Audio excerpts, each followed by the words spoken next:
Ok, boa tarde para você, Marceles. Mais sucesso e mais sucesso. Essa semana foi bacana e nós estamos aqui também segurando a peteca. Boa tarde para você, bom fim de semana para todos. Obrigada, meu querido. Vai com tudo. Bom, e o programa Tambaú Debate de hoje eu vou começar com um registro interessante.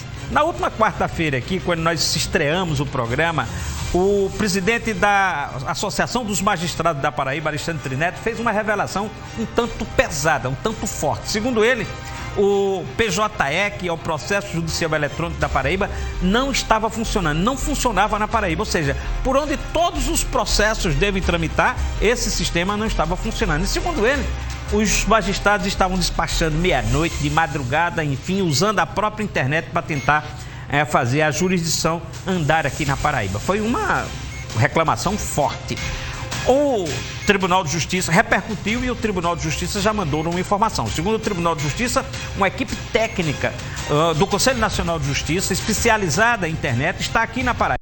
Está avaliando a lentidão do sistema e desse processo de análise deve sair um protótipo, um projeto que o Conselho Nacional de Justiça e a Justiça da Paraíba quer que sirva de modelo, sirva de modelo para o Brasil. Então nós agradecemos a informação do Tribunal de Justiça e manifestamos aqui nossa satisfação de que um tema de debate aqui já está sendo encaminhado como solução para acesso, melhorar o acesso à justiça de nossa população. Então, nós agradecemos ao Tribunal de Justiça. Agora, o assunto de hoje aqui no programa Tambaú Debate é uma entrevista com o deputado federal Hugo Mota, o deputado federal mais votado nas últimas eleições aqui na Paraíba, presidente do Republicanos. Hugo Mota entrou na política há 12 anos, em 2010, foi o deputado estadual mais novo do Brasil. Em 12 anos, em apenas 12 anos, o que é que o deputado federal Hugo Mota viu em Brasília, assistiu em Brasília, participou em Brasília? Olha que tem coisa. O que é que só ele sabe? Então, o que é que ele viu e o que sabe e o que fez lá em Brasília agora, nessa entrevista aqui no programa Tambaú Debate.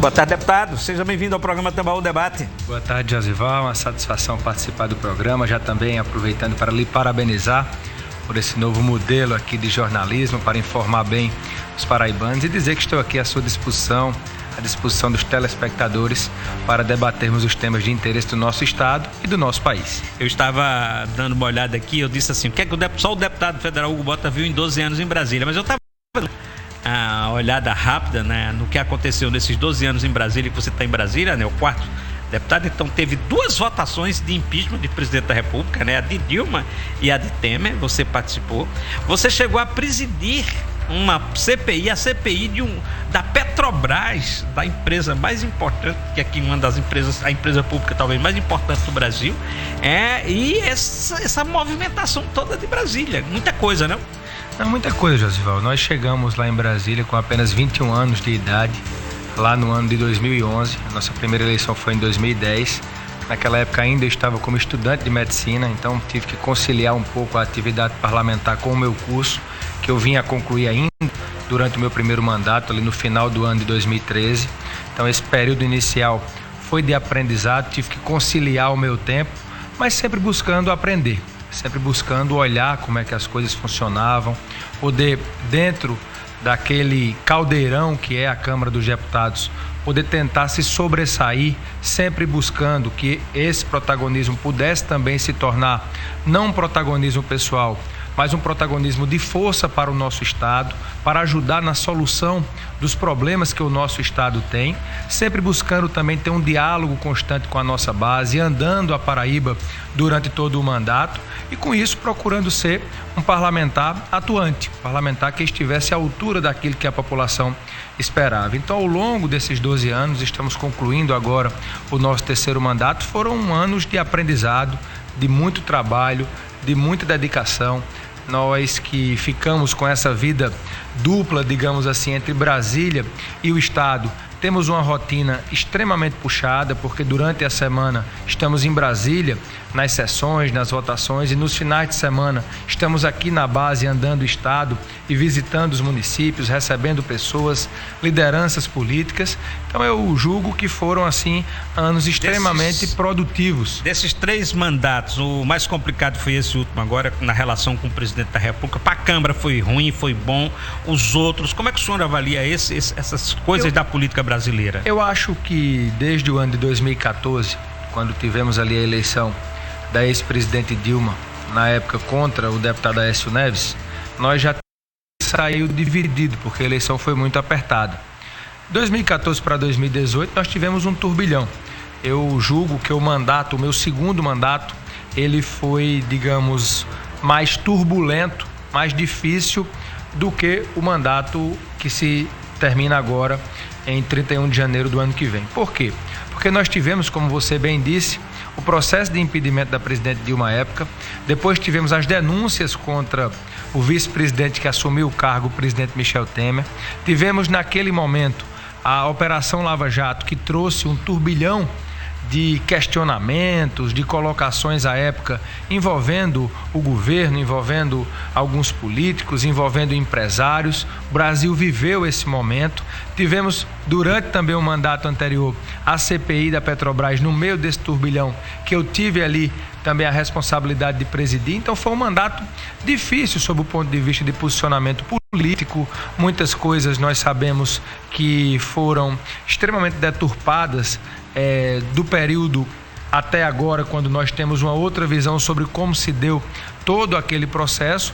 E o mandato do presidente Bolsonaro, não vou dizer que não foi um mandato turbulento, porque o país saiu ainda mais dividido da eleição de 2018. E agora, em 2022, nós temos um país dividido com o lado que perdeu inconformado. O que dificulta ainda mais aquilo que teremos para o mandato que vai chegar. Então, só concluindo, eu acho que o segundo mandato ali, pelos acontecimentos, foi mais difícil, porque tivemos muitos momentos ali em que o Congresso teve que se posicionar, e isso traz ali momentos de preocupação, de aflição, que você precisa se articular para, dentro do parlamento, você sobreviver e representar bem o seu estado. Se eu conseguir compreender nas entrelinhas, quando o senhor estava falando ali do segundo mandato, o senhor deu a entender que algumas decisões que foram tomadas naquele momento poderiam ter sido, porque não deu para compreender o momento. Se refere ao impeachment da presidente Dilma, ali houve não, eu acho que erro, ou não houve erro, houve má avaliação.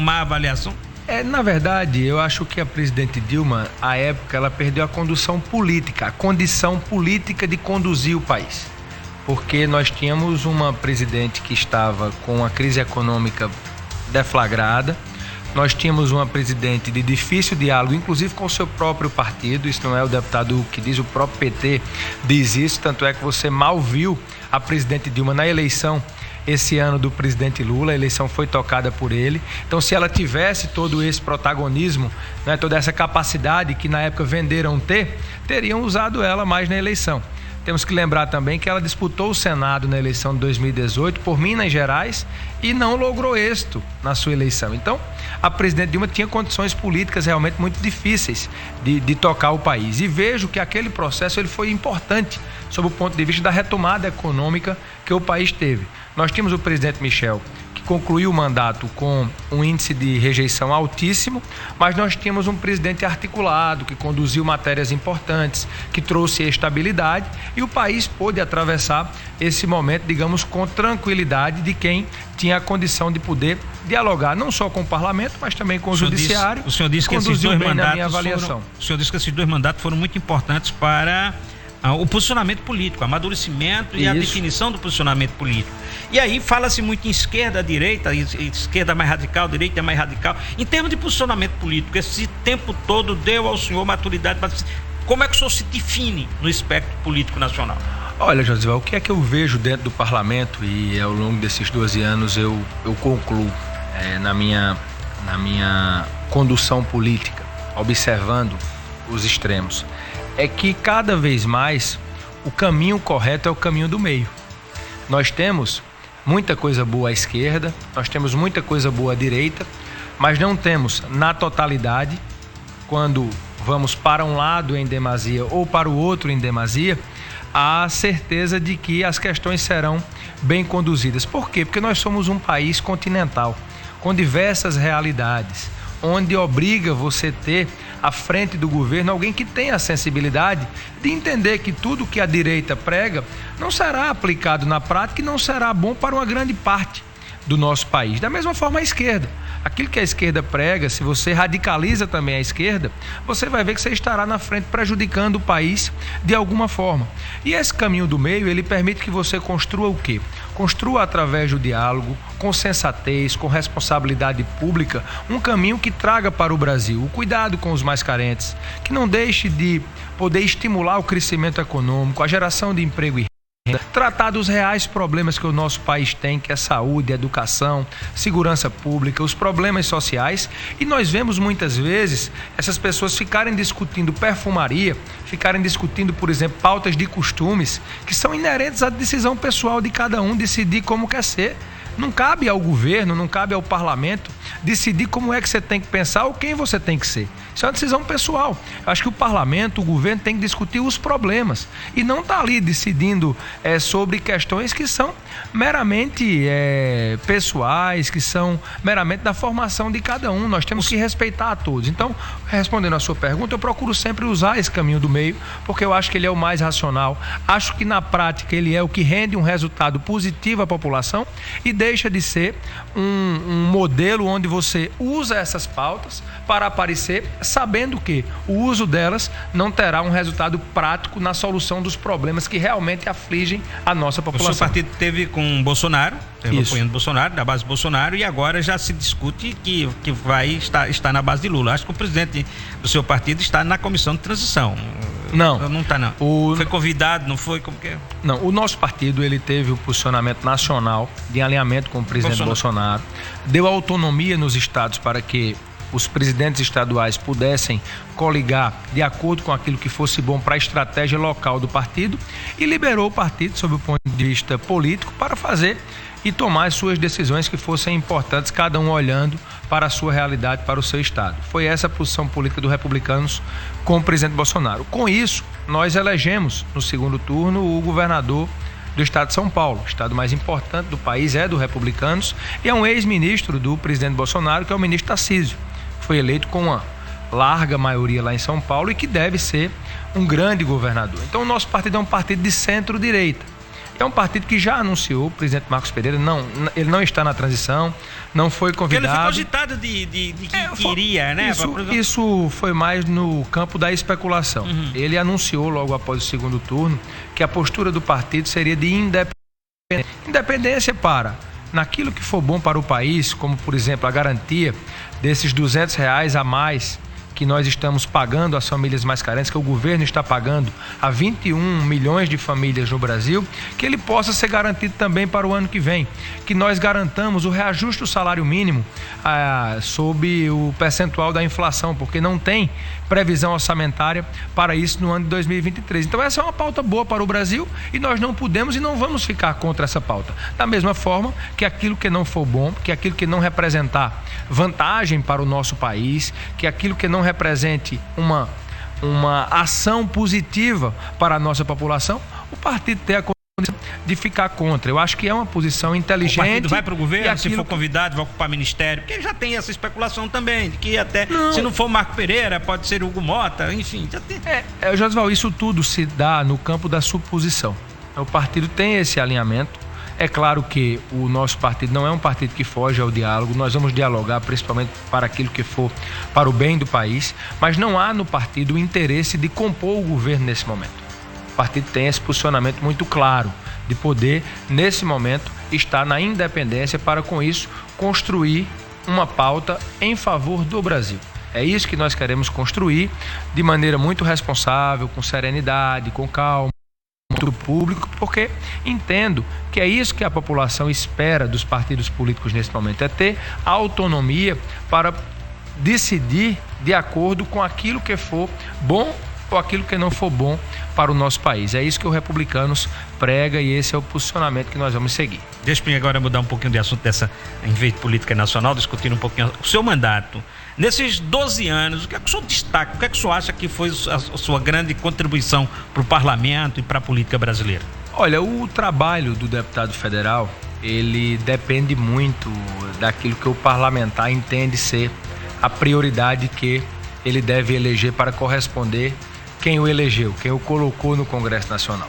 E eu sempre soube o motivo pelo qual eu estava sendo escolhido para ser, desde o meu primeiro mandato, um dos 12 deputados federais da Paraíba, que era a confiança que as pessoas tinham, que estavam apostando, depositando em mim, para que eu trabalhasse para trazer recursos, ações, obras, investimentos, principalmente para a nossa região, o Sertão, que é de onde nós viemos politicamente, da cidade de Patos. Hoje nós temos um mandato estadualizado, muito também porque os outros municípios perceberam que nós somos um parlamentar que dá conta do recado, que procura apresentar um resultado positivo para a população, e eu julgo que essa nossa relação com os municípios, ela foi fundamental para que construíssemos esse mandato que hoje tem representação praticamente em todas as regiões do estado. Além disso, poder ter protagonismo em Brasília. Ao longo desses 3 mandatos, como nós falamos aqui, eu presidi CPI, eu vivi alguns momentos, eu tive a honra de liderar o meu partido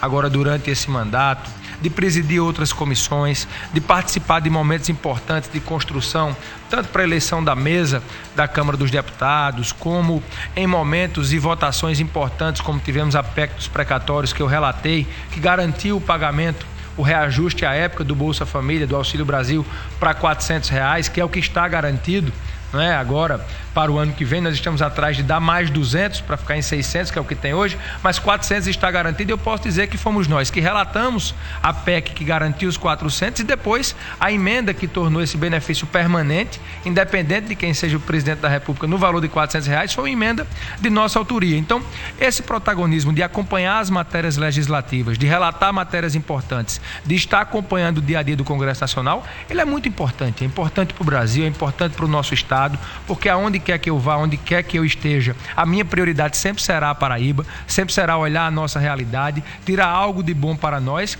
e poder fazer com que próximos 4 anos, qual será as grandes decisões nacionais levem em consideração também a realidade da nossa população, porque se a gente não tiver esse protagonismo, outro parlamentar de outro estado vem, ocupa esse protagonismo e a nossa realidade deixa de ser respeitada. Então, é uma guerra. Nós temos um Congresso Nacional com 513 deputados e 81 senadores. Então, nós temos ali a dificuldade do dia a dia para você se sobressair, para você ser uma voz respeitada. E eu sempre procuro, né, no meu comportamento, no exercício do nosso mandato, ter essa responsabilidade de ser um parlamentar que procura, através da articulação, do consenso, do diálogo, defender os interesses da Paraíba e estar lá honrando cada voto que em nós foi depositado. O planejamento para os próximos 4 anos era essa pergunta. Josival, primeiro corresponder à grande votação que tivemos. A Paraíba me deu a alegria e também a responsabilidade de ser o parlamentar mais votado da eleição de 2022. Isso para mim foi uma honra muito grande. Para mim é o reconhecimento ao nosso trabalho, à nossa luta, né? Ao nosso comportamento enquanto parlamentar federal da Paraíba. E eu preciso, nesse momento, focar em corresponder à confiança. Então, o seu mandato vai ser bem mais focado para a Paraíba. Desses mais de 158 mil paraibanos. Com certeza, prioridade número 1 a Paraíba. Está aqui em consenso, buscando parcerias com os prefeitos, com os municípios, com as nossas prefeitas, podendo ouvir a realidade cada vez mais do nosso estado, ter um diálogo franco, aberto com o nosso governador João Azevedo para ajudar nas grandes obras, nos grandes investimentos que o Estado tem.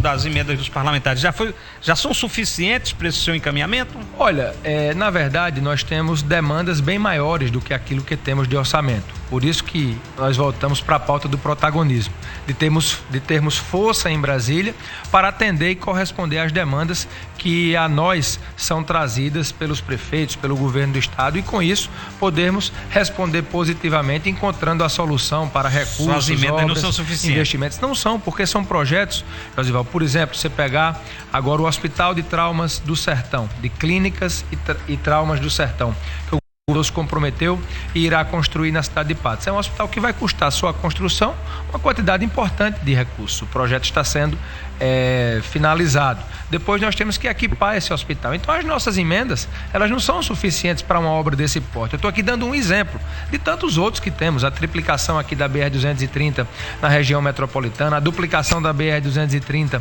lá ali no trecho de Campina Grande até a Praça do Meio do Mundo. Nós temos o Arco Metropolitano, que o governador está querendo iniciar as obras aqui em João Pessoa, Centro de Convenções de Campina Grande, Hospital da Criança em Campina, demandas aqui de João Pessoa. Então nós temos obras estruturantes que dependem realmente desse protagonismo para que você possa, além das suas, contar com mais recursos do governo federal, que é quem mais tem, que é quem mais fica com a parte do nosso bolo tributário, para que esses recursos possam aqui chegar e eles se transformem em melhoria da qualidade de vida para a nossa população. Todos os analistas e os políticos também avaliaram que o senhor participou dessas últimas eleições, o senhor participou como candidato, mas posicionou o seu partido de forma que ele crescesse visando as eleições de 2026. E aí tem uma eleição no meio aí, que é 2024, que também é importante para isso. É esse o seu projeto, o seu foco? Desde que assumimos o Republicanos lá em 2018, você lembra bem que nós tínhamos uma história familiar dentro do saudoso e antigo PMDB, hoje MDB.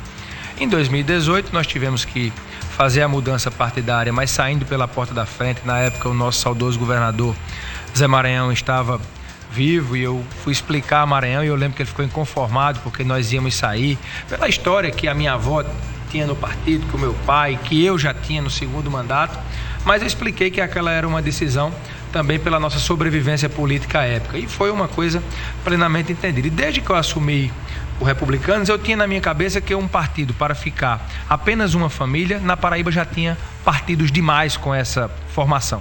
A Paraíba não precisava mais de um partido familiar. A Paraíba precisava e precisa de um partido abrangente, de um partido que não tenha um líder, mas que tenha vários líderes. Um partido que tenha a condição de se estadualizar na sua atuação política, de poder contar com homens e mulheres que tenham representação política das mais variadas cidades, das mais variadas regiões, que tenham condições de, com a força do partido, poder ajudar a sua região, ajudar a sua cidade, o seu município. Então eu sempre pensei em montar um partido estadualizado. Nós começamos a fazer isso. Em 2020, pouca gente percebeu, mas nós saímos de um prefeito, ali quando teve a janela partidária, para 18. Já foi um crescimento importante. Quando veio 2022, onde nós tivemos ali que, com o novo modelo, buscar o fortalecimento de candidaturas próprias, tanto para a Assembleia como para a Câmara dos Deputados, o Republicanos tomou um novo tamanho. Por quê? Porque lideranças políticas do nosso estado, a exemplo de Wilson Santiago, de Wilson Filho, de Adriano Galdino, de Murilo, de Ranieri Paulino, de Branco Mendes, Jutaí Menezes, que já era do nosso partido e permaneceu, Daniel do Vale, Bosco Carneiro, Márcio Roberto. Essas pessoas, elas viram no nosso partido a condição de poder sermos ali a nova força política da Paraíba. Por quê? Porque elas tiveram a confiança na nossa condução de que eu não quero um partido para chamar de meu, eu quero um partido nosso. Eu quero um partido que tenha a cara da Paraíba e não a cara de Hugo. Eu quero um partido que tenha a cara de todos nós, que todos tenham o seu protagonismo, a sua importância. E foi assim que nós procuramos conduzir essa eleição, ouvindo a todos, dialogando. Aqui também registrado a deputada Edna Henrique, nosso partido, o deputado Michel Henrique. Então, foram pessoas que vieram se somar no Republicanos e que hoje estão satisfeitas e felizes porque nós procuramos conduzir a eleição dessa forma, cumprindo os compromissos, honrando com todo mundo, respeitando a liderança de todo mundo, ajudando naquilo que o partido podia ajudar. E isso foi, na minha avaliação, o diferencial. O planejamento que tivemos de focar nas chapas proporcionais, focamos na chapa de estadual e na chapa de federal. O resultado está aí, a maior bancada da Assembleia e a maior bancada de deputados federais. Tivemos a eleição do nosso senador, o deputado Efraim Filho, onde o Republicanos, na minha avaliação, foi fundamental para a sua eleição. Todos sabem das pressões que sofremos para sair do apoio de Efraim, e a eleição do nosso governador João Azevedo, que também para nós foi importante, e tivemos ali, na minha avaliação, também um papel decisivo. Não o deputado Hugo Mota, o Republicanos em si, esse conjunto de lideranças que deram esse protagonismo ao nosso partido. Nós estamos encerrando, nós estamos no último minuto do programa, mas vai buscar eleger o governador ou ainda está cedo para dizer isso? Não, eu acho que tudo passa por uma construção. O nosso foco agora é a eleição da Assembleia. Nós temos o interesse de eleger o presidente da Assembleia e temos o segundo foco, que são as eleições municipais. Os republicanos querem disputar a eleição no maior número de municípios possíveis, podemos eleger uma grande quantidade de prefeitos para que com isso o partido esteja respaldado para em 2026 disputar uma das vagas da majoritária. E isso passa por essa construção que temos que ter até lá, com paciência, com serenidade, com muito trabalho, respeitando as pessoas e procurando, através do diálogo, construir um partido que tenha a cara do povo da Paraíba. Deputado, obrigado por sua presença hoje no programa Tambaú Debate. Terceiro entrevistado do programa essa semana. É uma honra para mim poder estar aqui participando. Já lhe parabenizei, quero mais uma vez parabenizar, desejar sucesso e espero poder voltar aqui mais vezes para podermos fazer esse bate-papo e essa prestação de contas ao povo da Paraíba da nossa atuação política. Que Deus abençoe a todos. Bom, esse foi o deputado Hugo Mota aqui no programa Tambaú Debate, primeira semana, muito obrigado aí pela audiência. Segunda-feira nós estaremos novamente aqui discutindo um bom tema, um tema importante, que é o futuro dos carros, da indústria brasileira, a partir do álcool, da produção do álcool combustível aqui no Brasil e aqui na Paraíba. A próxima segunda-feira esse tema vai estar em debate aqui no programa Tambaú Debate. Boa tarde a todos, bom fim de semana.